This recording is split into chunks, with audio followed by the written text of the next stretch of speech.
What's up? What's up?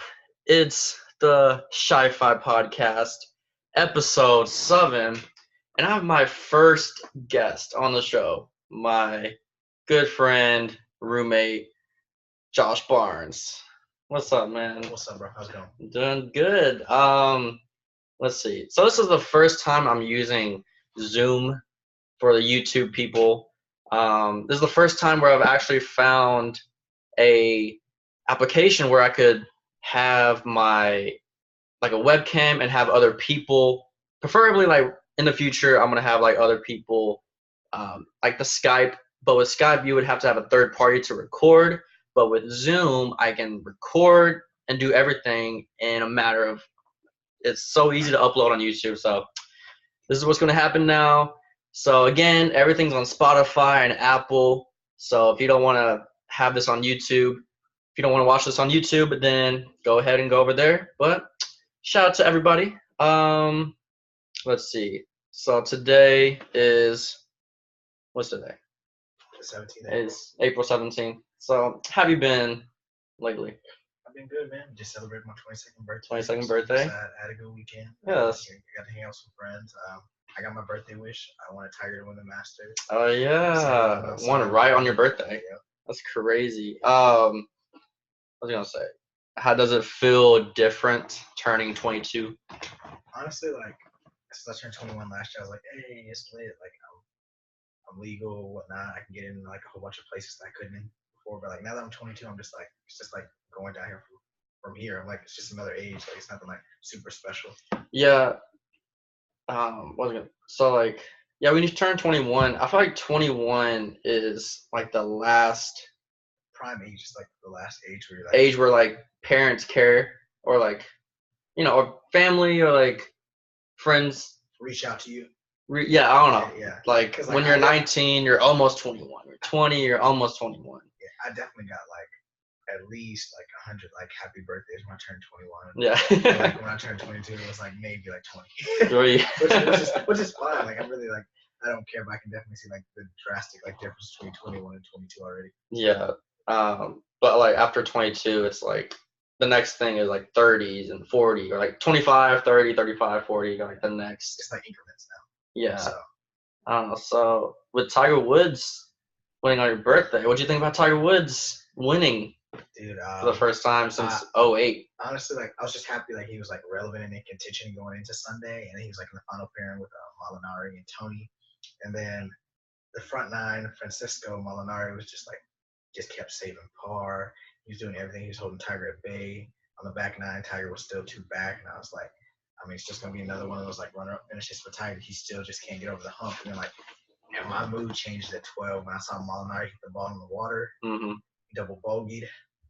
Tiger birdied, and next thing you know, they're tied, and then Tiger takes the lead, and Molinari double bogeys again, and the only person he has to like fight off now is like Koepka and Dustin Johnson, and then he hit a beautiful shot at 16.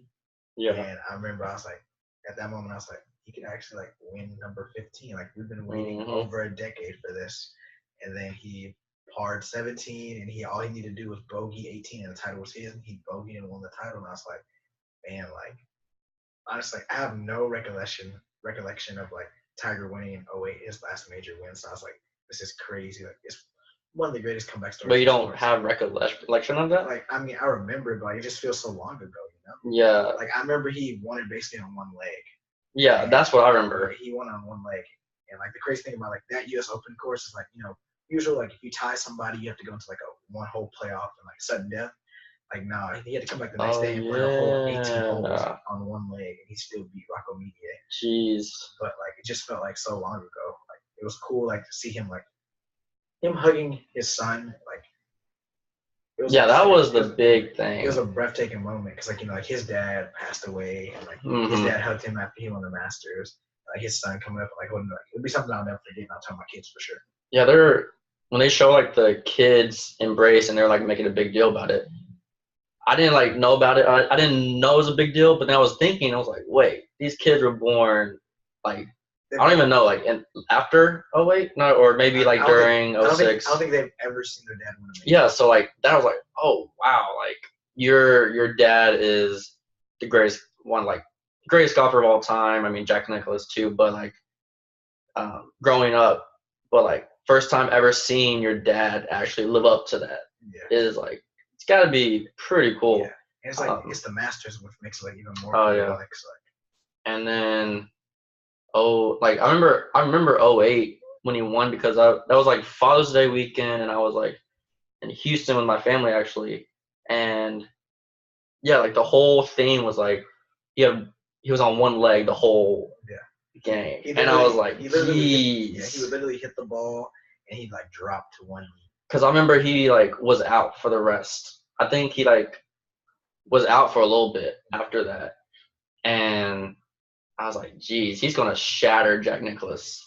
And then with all the stuff happening the next year, I was like, dang, you go from like I would say like the '08 that Open was like a top 3 major for him, like accomplishment. Golf moment, yeah. So it's just like going from that and then to like just the horrible stuff he went through. It's like, and then do you see that video of he was like looking at all the analysts talking bad about him? I actually saw that today on like Facebook.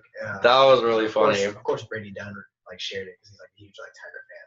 But it was like Stephen A was on there. It was like he's won. Yeah. He'll never win. Saw Stephen A, Shannon Sharp. There was some random people on that video. Yeah, and then like Colin. Jamel Hill was on that video. Really? Yeah. Oh, it's weird. Oh yeah, Jamel. Yeah, that's right.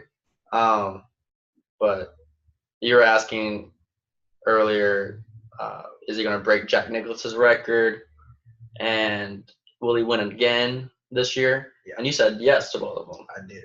I feel like I have very like logical reasons why. I'll start first with like the major this year. I think he will win another major this year. I don't know which one it is, but the PGA is a PGA championship is he won at that course before. Mm-hmm. So I think like maybe his momentum will carry into that. Or if he doesn't win the PGA, I feel like he'll win at the US Open because it's at Pebble Beach and Tiger shattered the record at Pebble Beach. And granted, it was in 2000, but he won by 18 strokes. Yeah, it wasn't even close. So wait, what year was that? 2000. 2000. Yeah, that's crazy because he was like how old? Early 20s. Yeah. Like, how do you feel like when a 21-year-old is just killing everybody? Yes. Like it wasn't even close. It was like after like the first or second day, he was at like -15. Like the second was like -2, -3. Like it was never close. Yeah, that's. I think his odds now, like I just think like the icebreaker barrier, like I was talking about you earlier, was like he just had to get over the hump like just to get to 15, and I feel like now he'll have more success in majors because he's over that psychological barrier. He's like, I can finally win again. Like I can do it. I can do it. Just persevere.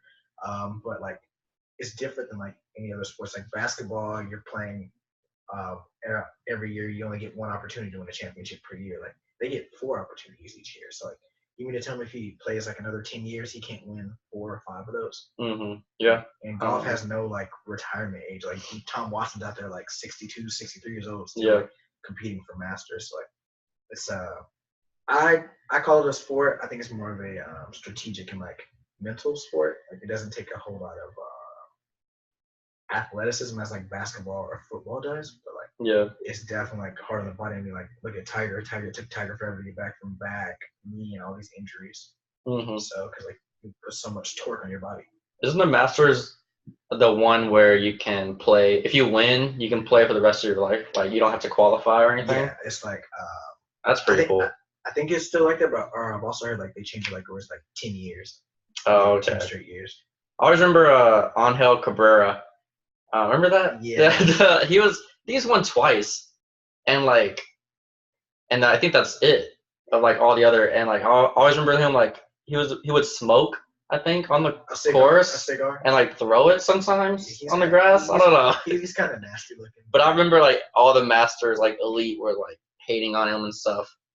But yeah, I mean I said no to like both the Jack Nicklaus record and rest of this year because I feel like he could be one of these flukes that always wins. You know, like a lot of these. So are you trying to? If he wins again though, like a second time this year, he's definitely gonna break the record. Like, do you think like the Masters was a fluke for Tiger? Is that what you're referring to? Yeah. because like ever since Tiger got out, um, what was it? Besides the crazy Jordan Spieth year where he won like 3 to 4, um, there hasn't been many like Repeat people that champions. have won twice Yeah. or 3 times. Well, I And mean, so it seems like every major, it's like first time champion. yeah. It was the wave. So That I was don't know. that was the wave of the Masters before Tiger won this year. Because I think like the past 4 years before this year, like it was a first time winner. Yeah. So But I mean, I see like both sides, but I also just think like if you like look at it like the last 3 majors, like Tiger's had the best round of pars out of any of the golfers. I mean, he had a lead on the back nine last year at the British Open. He choked that one. He mm, finished second at the PGA last year behind Brooks Koepka, who was just hot. Like like he's. It's not like he's just like getting lucky by these guys making bad shots. Like he's actually like playing well and contending and putting himself in a position on Sunday to win. yeah. So I mean, I'm definitely. I hope he wins. I hope he like shatters Jack Nicklaus' record. So Would you agree with the statement that there's been there's no there's no other athlete more valuable to their sport than Tiger is to golf? uh, yeah. I mean, I can. Yeah, I'd say that because I mean, what's not trying to think of any like weird sports, not like the mainstream, because people are gonna watch the mainstream sports anyway. I mean, like I can understand people said like Serena to women's tennis. Now, because with tennis, you have like Nadal, Federer, Serena, Maria Sharapova, even I know she's bad, but like people still like But I'm watch her. Like, but think about like when I say like Serena and women's tennis, like think about number one the amount of people that had interest of African Americans had interest in tennis because Serena started playing. Like it's a predominantly white sport. Nobody cared about Yeah, tennis from like African American standpoint. Just like how but I much think that's even more in golf. Oh, Golf for was sure. this It's a pure white man sport. Yeah, sport. pure. So like when Tiger like he's like half Filipino, half black. Yeah, They're like, who's this dude trying to play golf? I mean, I don't think I've watched golf. I don't even remember the last time I watched. I literally golf. only care about golf, and I can honestly say this because like when Tiger plays, I'm intrigued. Yeah, and like I entering the final round Sunday, I was like, Tigers down 2 strokes. We'll see. And then I saw on the 16th, all the drama was like, whoa! Like I actually turned on my TV. Like To watch having an under 25-year-olds like turn on their TV to watch to watch golf is like unheard of. And so It was yeah, also like kind of funny because like like we're both like our favorite sports are like the NBA basketball. yeah, And like we like stopped watching the NBA playoffs for like yeah, watch Tiger win the Masters. yeah. That is true. But yeah. But speaking of basketball, are you? Is that all the golf analyticism you got? I mean, Yeah. that's literally. I said myself about Tiger, so I'm good. So what's your NBA playoff thoughts so far? I love Pat Bev. Always have. Oh. I'm from Houston. I was kind of sad that they let him go, but I understand. Yeah. For the best of the franchise. I'm not gonna sit here and say the Warriors are in like panic mode, but I would be concerned because their defense is worse than last year's, and they're in a whole lot of close games that they aren't finishing yet. I still do think they're the favorites and they're gonna pull it together, but without Boogie, I'm like, man, like y'all are beatable. Y'all are a beatable team. I hate to say that because they have four all stars. Yeah, I know. I hate to say that too, but like honestly, that's like, just so sad. But like my thing is like, all right, if the Rockets keep winning and the Warriors keep winning, they meet in the second round for a semifinals matchup, which I'm kind of sad about. I want to see a repeat in the conference final, but I'm like, Houston's beat them all 4 times this year with Boogie and without Boogie. And I'm like, it's hard for me to like see Golden State getting past them since they haven't beat them in the regular season. I get it's a different animal in the playoffs. Yeah. And you got to beat the Golden State Warriors 4 times in the playoffs, but I do feel like the Rockets are more hungry because they're literally a quarter away from the NBA finals. They just would have made some threes, like 27. Yeah. And I can't stand the James Harden hate. Yeah. I've learned to like James Harden, and I just think people hate his style of play, and they don't understand his style of play, so they just choose to hate on him. And I'm like, all right, if you want to start going to the free throw line, stop fouling him. I'm more intrigued, honestly, in the East. Oh yeah. I want to know who comes out the East. Like I hope the top 4 teams win because that second round is going to be nice between possible Bucks, Celtics, and Sixers in Toronto. That could be nice. Because it'll answer my like Embiid, Giannis, or like Embiid, Giannis, Kawhi, like questions like who's the best out of them. So, but the teams I'm most surprised by, like after this first weekend, the first 2 games, is Brooklyn and the Clippers. Because like if you take both of their markets, they're supposed to be the JV team in their respective markets to the Knicks and to the Lakers, and they haven't really like gone out and like traded for anybody or like picked up a big time like all-star caliber player. But here they are like sneaking into the playoffs, winning a game, making some noise. A little bit like it's good. Like D'Angelo Russell, he's gained my respect. I used to not like stand the guy. I used to think he was like a tool, wasn't like a team player, but like he's become like a leader, and he's super young. Like he's quietly like leading his team now. Yeah. I mean, I remember last year like he had a good ending because he got traded 2 years ago from the Lakers to the Nets, and like he's growing up. Like he's young and like that Lakers squad a couple years ago, that like Randall, Russell, all those guys. Yeah. Honestly, like if I'm a free agent though, and I don't know how much cap space Brooklyn has, but I'm assuming they have enough to sign a free agent. Yeah, but I bet. Like say for instance, like the whole like KD speculation, like they have pieces like where I would be like intrigued as like a free agent. They have Spencer, he's a good player. They have Harris, Russell, Allen, who blocks everybody's shot. Allen, who? Allen isn't Jared Allen? Jared Allen, the guy from UT. Yeah. Like I'd be intrigued. But honestly, if I were KD and it was like between the Knicks and I had to choose between the Knicks or the Nets, I would definitely go to Brooklyn before I go to the dumpster fire organization of the Knicks. I get it's like the mecca of basketball, but like, what's so intriguing about the Knicks besides like playing in Madison Square Garden? Yeah, I mean, the polarizing aspect of it. The Nets, we'll see. I mean, I don't think like KD's gonna go to both of them or either of them. Yeah. But remember, like there's that speculation like last summer. It was like possibly Kyrie and Jimmy Butler could link up in Brooklyn. Yeah, but I don't know. Where do you think Kyrie's gonna go? Kyrie? Yeah. Do you think he stays or do you think he leaves? He's definitely leaving. Or do you think that this playoffs depends on it? So like hypothetical, like what if Boston makes the finals? That is interesting. And loses to the Warriors or the Rockets. That is definitely interesting. So I didn't think of that, but I don't think they're not getting past the Bucks. I don't think they're getting past the Bucks. But if they don't, I mean, I really think he's going to go to LA because LeBron's is not going to have any like other big free agents that's going to just come out of nowhere. There's like speculation like Kemba Walker could go there. Yeah, so he's not going to get like the superstar, like the Kawhis or the KDs, or because like I know like all those reports like they don't want to be in LeBron's shadow and stuff. And so I mean I see Kemba. I mean I see like the stars that haven't had the success they wanted. So like Kyrie. Would you say Kyrie hasn't had the success he wanted, even though he hit probably the most infamous? He's not. No, he doesn't have the success he wanted in Boston. And especially with those comments to LeBron and stuff, like, and he hasn't signed that extension. Like, he keeps saying he's going to stay in Boston, but he hasn't proved it. Like, he hasn't talked to it. His teammates also throwing kind of like, like little shade comments at him. So I'm like, I feel like Kyrie doesn't want that. I don't know. Last year was just a weird year for Boston, and it might have turned out. The rookies really felt themselves. Yeah. They really felt for real. Like, even like Terry Rozier, like, I feel like he feels a way about wanting to start more or like play more. Yeah.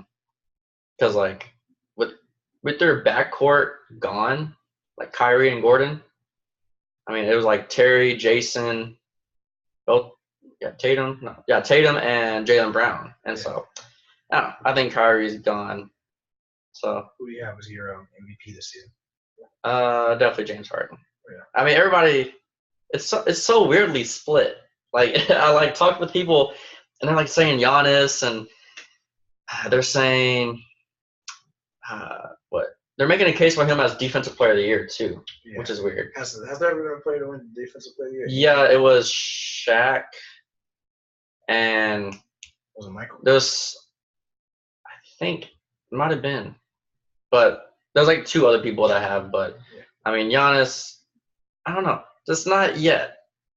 See, He hasn't had. Yeah, I don't know. I honestly have a problem with the committee who votes for MVP Yeah, because like I don't want to hate on Russell Westbrook. I don't think he's a top 10 player. But I think he's top 15. yeah, But the criteria changes each year. The MVP, not get like it's a new season. Like obviously stuff's gonna change. But like when Russ won, is because he had this historic triple double yeah, MVP season. When he's had 2 more of those, should he still get the MVP? yeah. What's funny is like he's in the same position he was a couple years ago, the Yeah. 6th seed and they're triple double. And they're gonna get bounced in the first round. Yeah, So it's nothing special. it's just straight up about the narrative. Yes. It's seriously about the Or narrative. like whenever I feel like James Harden got snubbed of one of Curry's 2 MVPs because Yeah. it was like, oh well, Curry won more games than you, but it's like, well, James Harden put up more numbers and he has less help than Curry, Mhm. but you're gonna give it to him. And like I'm just like, all right, so what's the criteria then? Like what is an MVP in basketball? I need to Yeah. know. Because yes, Giannis and them, they won like 63 games in a weaker conference where they don't have. I mean, the West is a boxing fight every single night. Mhm. I mean, in the East it's still like a dogfight, but it's nothing compared to the West. Yeah. And I'm like, all right, let's flip scenarios. If you put James Harden in Milwaukee and Giannis in Houston, does Giannis get the Rockets from a 14 seed all the way up to Yeah. 4 seed? I have a friend that brought up like anti-Harden, saying what was it? Since he struggled so bad that first month, he shouldn't get the MVP. You know, like he was so bad, like they were that 14th in the conference, and so I think they went from 14th. I think they were like they're mid-December probably, Yeah. and so he was making that case. But But you also have to I don't account during that stretch, like Capella went down, CP3 went down. Were they down? Eric Gordon. I mean, they weren't healthy, but especially during the stretch where James Harden brought them back, all 3 of those guys were in the lineup. Yeah. Like I think that from 14th to 4 or whatever it was, he didn't have CP3 or Capella, and so I think that was crazy. People just really hate on him because he's an ISO basketball player. Yeah, and I mean I think Giannis will win next year because with him, I mean he's probably gonna go to the East Finals.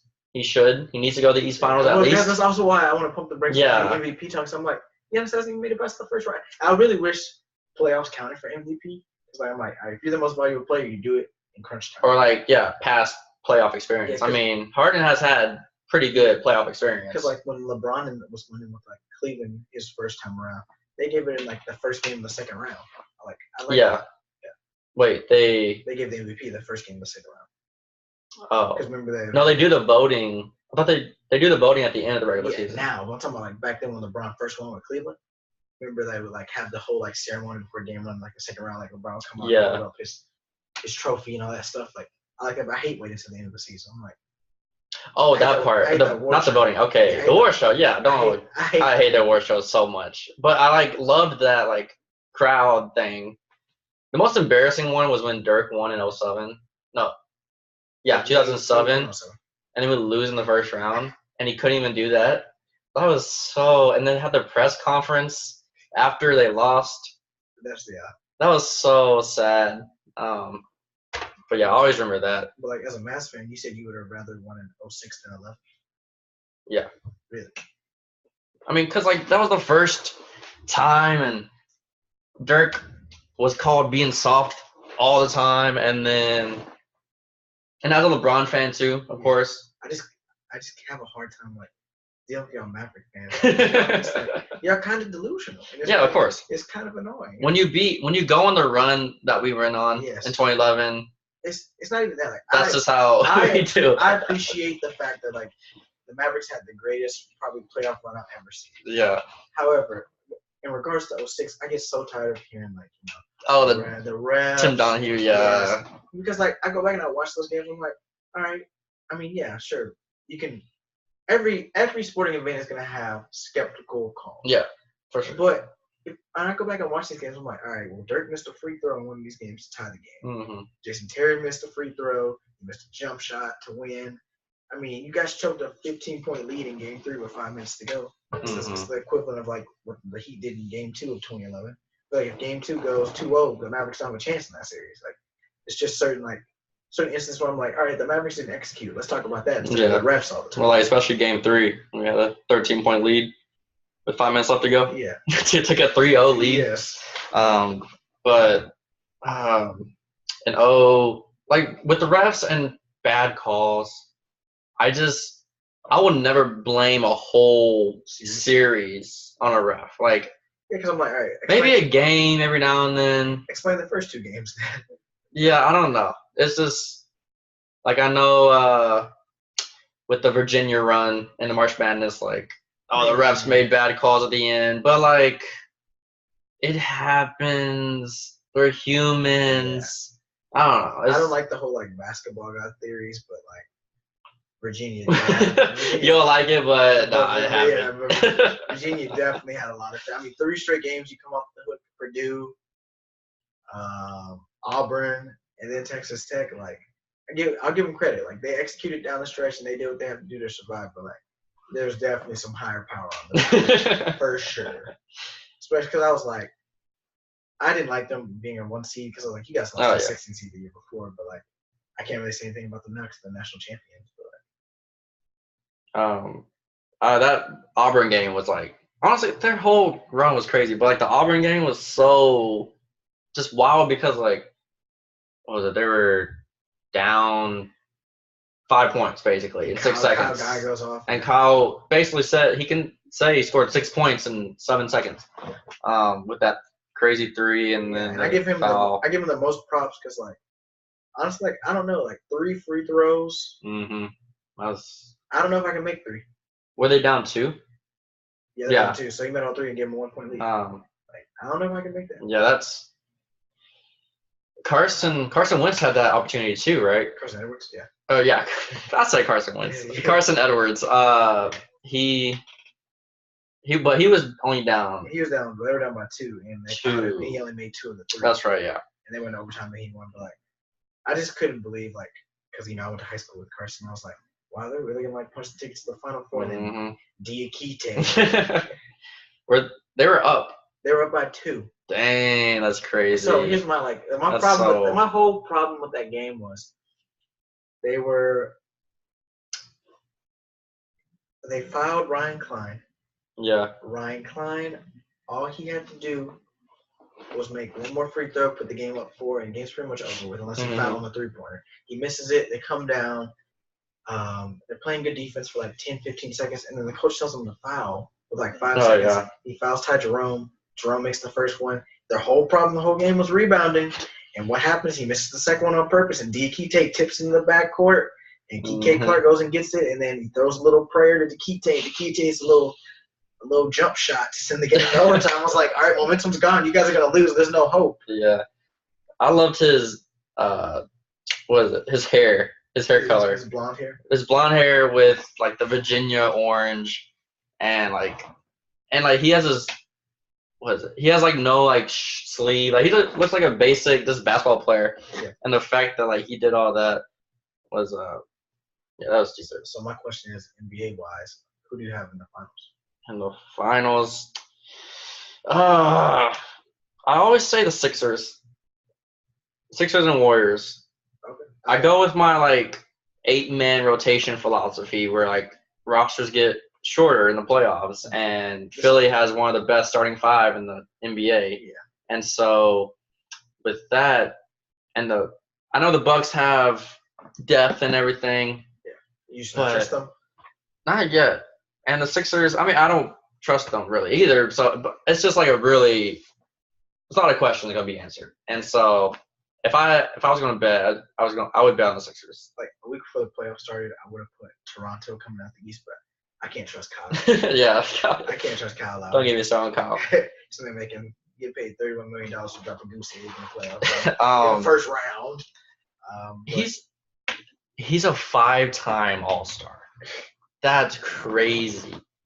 They were talking about this. I was with some people last night, and they were saying Kyle Lowry might be the worst consistent All-Star ever.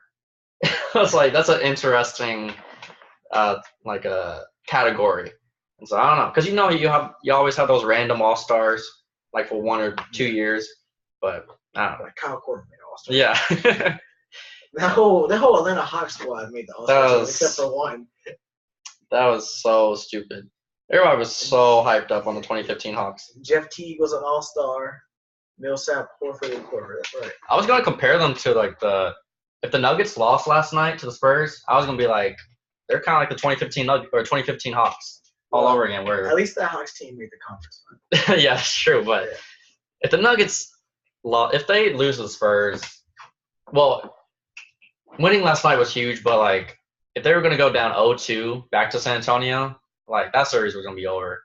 But that game last night might have saved their season. Yeah. But if the Nuggets got swept by the Spurs, I'd have been like, Jokic, nah. No top 5 or top 10 player for you or something. I know you're not the biggest KD fan. Can you elaborate on that?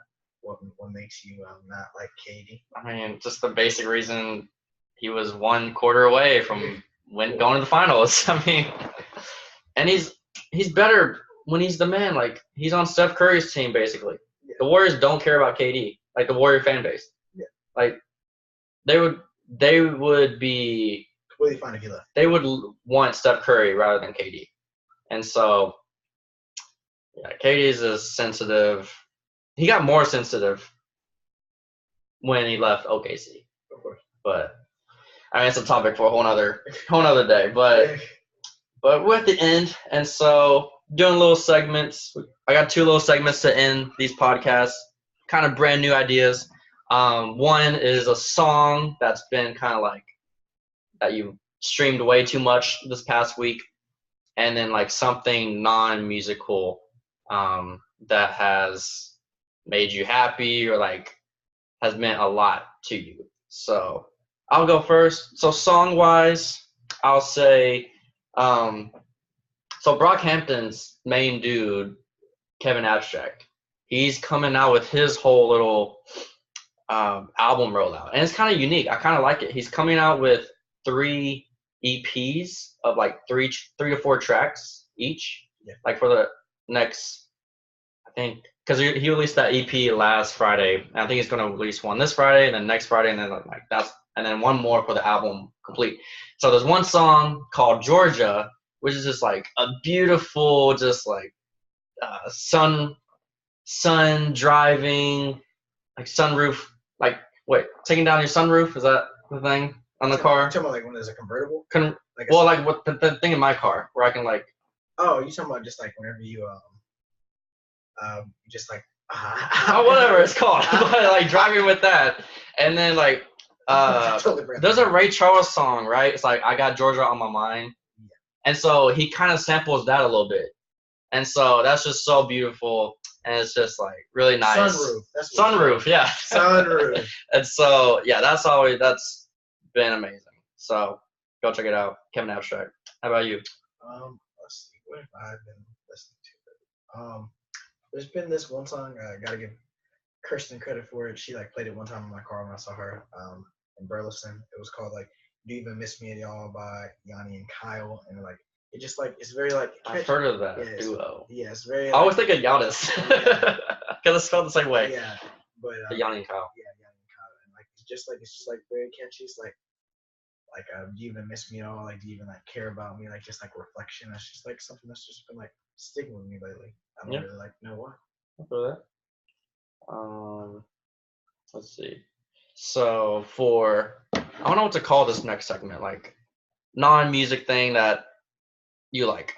Okay, so I sleep with a blindfold, right? And so I got a new one. And so like my old one was very just like let me show the YouTube. Wait, this isn't it. I don't even know what my other one is. But so like my other one was just super stretched out and just it would always come off whenever I would wake up.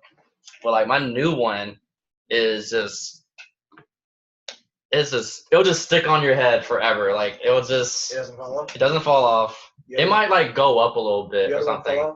Huh? Does your other one fall off? Yeah, it would like, because it was super loose and it would like go down to my neck or like get off. And so sleeping with a blindfold is super underrated. People need to start doing that. I agree with you. It's probably like safer for your eyes, like because like the sun coming in the morning. But I just cannot sleep with a blindfold. I can't just like sit there throughout the night and just have this blindfold on, knowing there's something that could be going on throughout the house. You just gotta see that. You gotta relax. I don't be relaxed like that. You don't be relaxing when you sleep. I be prepared at all times. You gotta be prepared when you sleep. If somebody coming through, I don't need to rip off that blindfold. Like I don't want that. And it's also like a mental thing too for me because like it gets you to shut up. It's like, even if I open my eyes, it'll be dark. So it's like it removes that temptation of me just like looking up for like no reason real quick and then going back to sleep. So, but it's really dangerous though when I want to only get like 7 hours of sleep, because when I put on blindfold, I will easily sleep 8 hours. Nothing's gonna disturb me. So when I need to get up like really quick, I won't sleep with a blindfold. So, but yeah, that's all I got. How about you? Something non-musical. Non-musical or something new that you like, a restaurant or a. No, my thing like lately, like I just started it like in January, but like I'm just like falling in love with this. Like I was gonna take basketball for like that Kenese credit, and it got closed. And I was like, I guess I'll just take tennis. And I was like, I didn't care for it at all. Like I went in there kind of with on that tennis wave. Yeah, I kind of went in there with like a bad attitude, and I was like, this is stupid. Like, what am I doing taking a tennis class? But like, it's like really fun, and like I really like enjoy it. Like it's good exercise. Like I like to run. I can do cardio and stuff like that. And, like I'm always gassed when I come back from tennis. Always gassed. I'd be out of breath. Like it's just like I think everybody should like just try it one time. It's just a very underrated sport, and it's harder than what people think. Oh yeah. I actually played one time with you. Yeah. A couple weeks ago. That was my first time actually playing real tennis. No table tennis. It's just real tennis. It's just a lot of movement. You have to be active, like moving back and forth, like anticipation. Right, the tennis courts are straight up like a basketball court, in a way. So, I can see why you make that analogy. I would say, okay, if I'm on the baseline, you're probably at the opponent's free throw line. Yeah. I mean, that's pretty, and you have a lot of ground to cover. And the balls hit hard. Like you just like it's a lot of like anticipation, because like I have to anticipate where you're gonna hit the ball, and I don't have time to think. And then like, hitting it back. I don't know, there's a lot of variables. Yeah. But and like these dudes run like if you watch like just a simple like tennis match, like playing tennis, I gain more respect for the professionals, because I'm tired after playing one set with you, and they're playing like the men are playing 3 out of 5, and they're playing for 6 to 8 hours sometimes, and the women are playing for 68 hours, 6 to 8. Oh, because like if like a set goes 5 sets, like 6 to 8 hours of tennis. Jeez. Yeah, in one day. And like I'm done after 2 hours. But that's just like it's my new hobby, my new like thing. Like I've been running as much because I play a whole lot of tennis, and like I get 3 miles out of that. Do you have like an Apple Watch when you play? Yeah, I always wear it so I track how much. Yeah, what's like your normal track? It keeps like my history. Like it's 5, like that. I mean, I'd say like 1.5 miles. Like I don't know, 1 mile. But I mean, I don't know what you do in your class, but let's see. Tuesday, since I had class yesterday, and I played a little bit extra. I did 6 miles. Jeez. 6.2. Golly, that is crazy. Yeah. All right, well, I think that's gonna do it for this podcast episode. Thank y'all for watching or listening to the YouTube people, Spotify, Apple. It's available everywhere. So this was episode 7. So is that it? That's it. That's all you got right now. Thanks for having me. I appreciate it. All right, stay tuned next week. I'm trying to do more consistent. This is the first time I've ever recorded back-to-back weekly episodes. So that's pretty cool. So I'm gonna try to do that more. And so stay tuned next week and have a great rest of the week. Bye.